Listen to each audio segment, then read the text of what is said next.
Good morning and welcome to today's edition Contractors Chatter. How are you doing?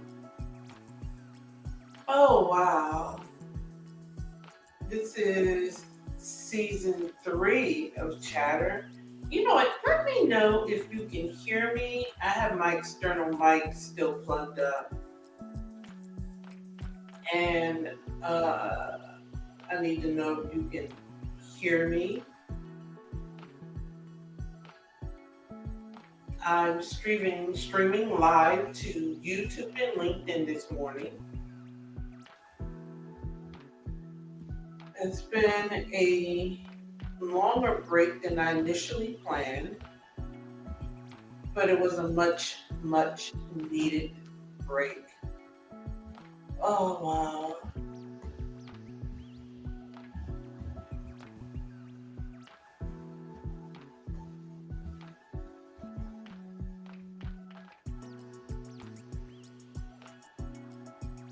Whew.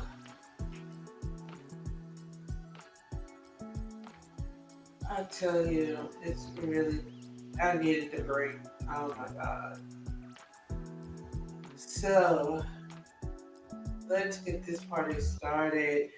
For Let me introduce myself. For those of you who are new to Chatter, and those of you who are returning to Chatter, I'm Luciana Turner, government,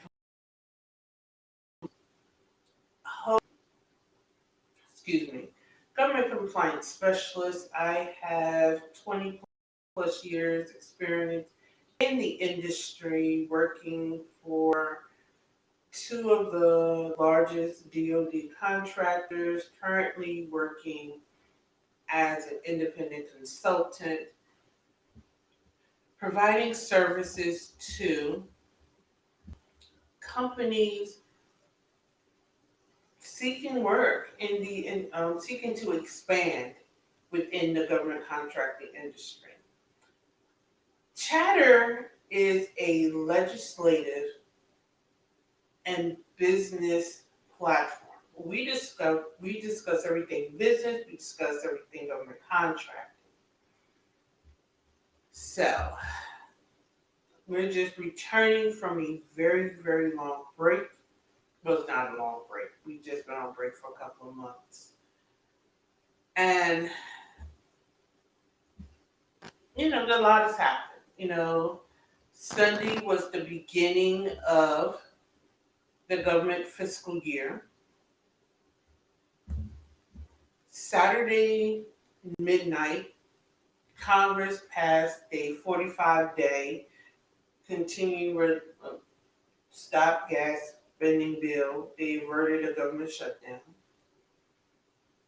And apparently, the majority is upset with their leader.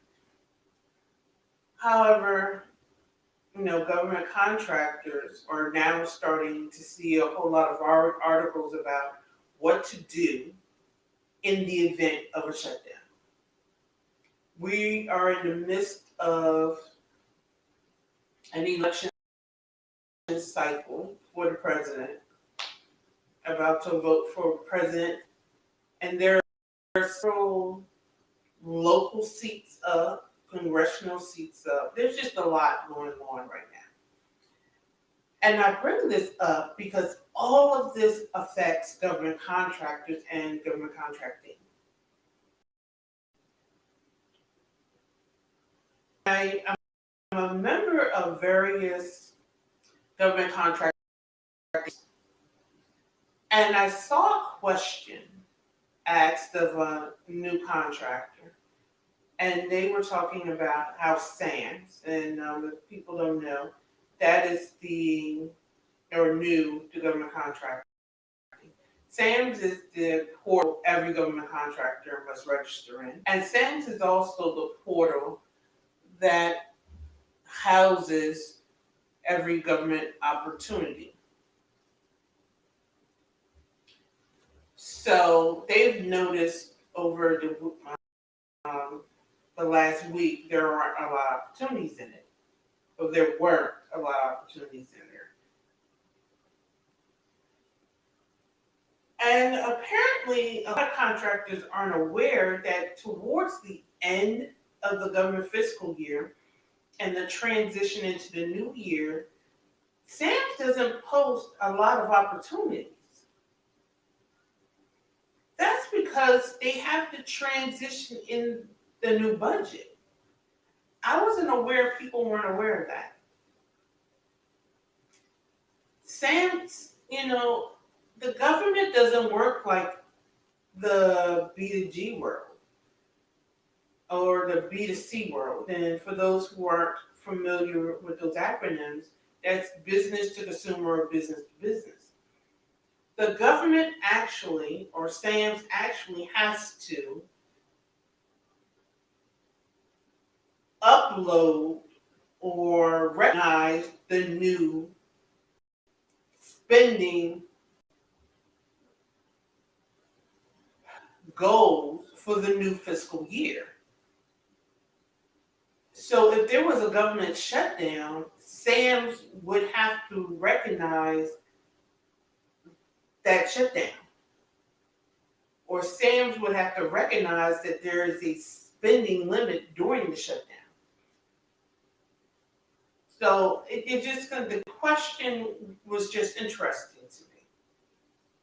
And this is a topic that I've discussed before, where people enter government contracting or people are operating within the space without fully recognizing or fully understanding what it is to be a government contractor.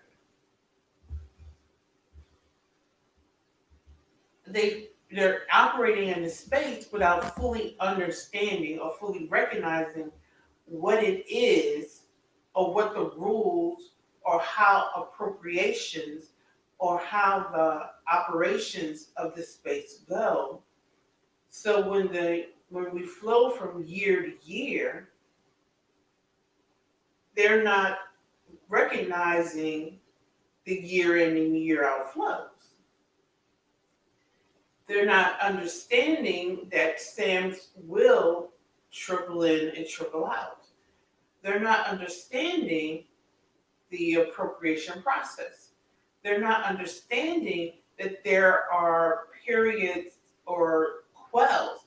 They're not understanding that SAMs should not be your only source for acquisitions.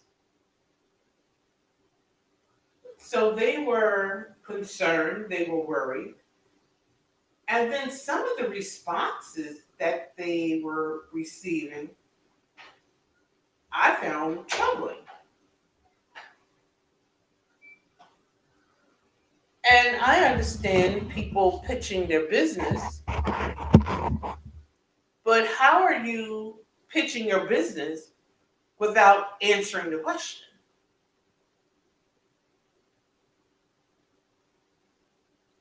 Because they asked a straightforward question, and your answer shouldn't be DM me, I can help you find. You're not positioning yourself as an expert. In my book that's coming out, I talk about presenting yourself as the solution. And saying DM me is not presenting yourself as a solution. That's all the more reason not to DM you. That was a quick answer. That isn't a DM me answer. That's all the more reason not to DM you. That's just a quick and dirty. So,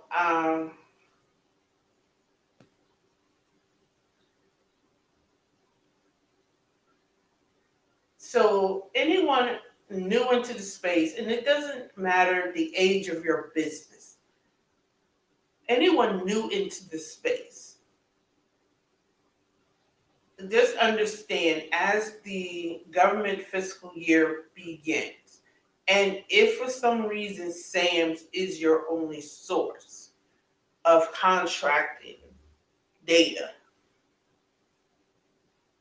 during that transition period, the contract efforts are going to slow up in sales. Just a simple loading. They have to load the new budget in sales, just like you and your company have to load the new budget. I hope you're loading your new budget every year. They have to load the new targets for each government agency. It's just that simple. And especially since the new fiscal year landed on a Sunday, I would think that it would start that Monday. And with an impending, the government didn't know if it was closing, not closing. They didn't know. And somebody is obviously saying, well, it should have been preloaded. This is the federal government we're talking about. They operate under the old budget or under the old spending targets until the very last day of that old year. So the new contracting targets began October 1st, which was Sunday, so October 2nd, which is the first business day of the new year. So I just wanted to briefly talk about that this morning. This week is just going to be a little bit of a recap. The lives aren't going to be long. Next week, we're going to see a return to the more robust lives. We're going to talk at length. I'm going to talk at length about my new book, Keys to Government Contracting, which will be, well, the pre-sales have stopped. Their live sales will begin Monday. So they will be, I'll tell you what platforms you can purchase them on and have the links available for you. I'm excited about that. And I will see you on tomorrow morning at 7:30 a.m. Eastern Standard Time. And I'm glad to be back to bring you season 3 of Contractors Chatter. Have an amazing, amazing